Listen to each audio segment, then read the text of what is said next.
ঢাকায় চলচ্চিত্রের সোনালী সময়ের জনপ্রিয় নায়িকা সুচরিতার চলচ্চিত্র যাত্রা শুরু হয় পরিবারের প্রভাবেই। তার বড় বোন বেবি রিটা ছিলেন ৬০-এর দশকের পরিচিত অভিনেত্রী। ১৯৬৬ সালে সুভাষ দত্ত পরিচালিত কাগজের নৌকা চলচ্চিত্রে বেবি রিটা অভিনয় করেছিলেন। বোনের শুটিং দেখতে গিয়েছিলেন ছোট হেলেন, যিনি পরবর্তীতে সুচরিতা নামে পরিচিত হন, আর সঙ্গে ছিলেন তার বান্ধবী চম্পা। সেখানেই প্রখ্যাত পরিচালক মোস্তাফিজুর রহমান তার কুলি ছবিতে শিশু চরিত্রে অভিনয়ের প্রস্তাব দেন হেলেনকে। কুলি দিয়েই শিশু শিল্পী হিসেবে আত্মপ্রকাশ। এরপরে একের পর এক ছবিতে অভিনয়।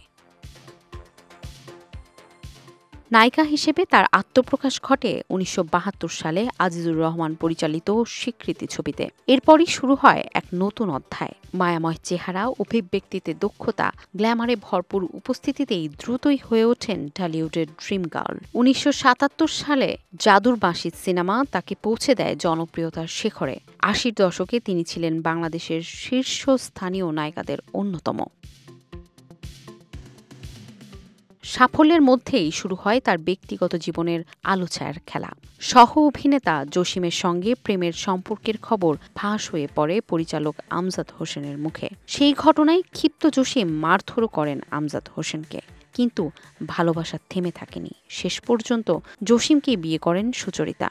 ৩ বছরের মাথায় ভেঙে যায় সেই সংসার। ১৯৮৭ থেকে ১৯৮৮ সালে নায়ক জসিম প্রযোজিত ও রায়হান মুজিব পরিচালিত হিরো চলচ্চিত্রের শুটিং চলছিল তখন। এটি ছিল জসিম ও সুচরিতার প্রথম বিয়ে। জসিম ও সুচরিতা জুটি হয়ে ১০টি ব্যবসা সফল চলচ্চিত্রে অভিনয় করেন। সুচরিতার সঙ্গে বিচ্ছেদের পরে জসিম বিয়ে করেন সবাক চলচ্চিত্রের প্রথম নায়িকা পূর্ণিমা সেনগুপ্তের মেয়ে নাসরিনকে। বিয়ের পর নাসরিন অভিনয় জগৎ ছেড়ে দেন। জসিম মারা যান ১৯৯৮ সালে।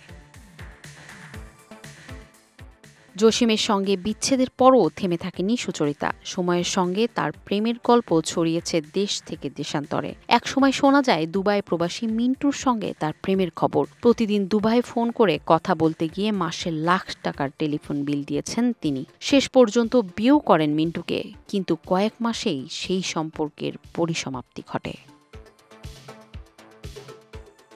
এরপর জীবনে আসেন চলচ্চিত্র প্রযোজক ও প্রদর্শক সমিতির সভাপতি KMR মঞ্জুর। ১৯৮৯ সালে প্রেমের পরিণতি ঘটে বিয়েতে। সেই সংসারেই জন্ম নেয় তাদের ৩ সন্তান। সংসার, সন্তান আর ব্যস্ত জীবনের টানে একসময় পর্দা থেকে নিজেকে গুটিয়ে নেন সুচরিতা।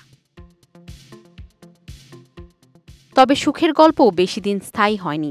সময়ের ব্যবধানে সম্পর্কের টানাপোড়েন বাড়তে থাকে।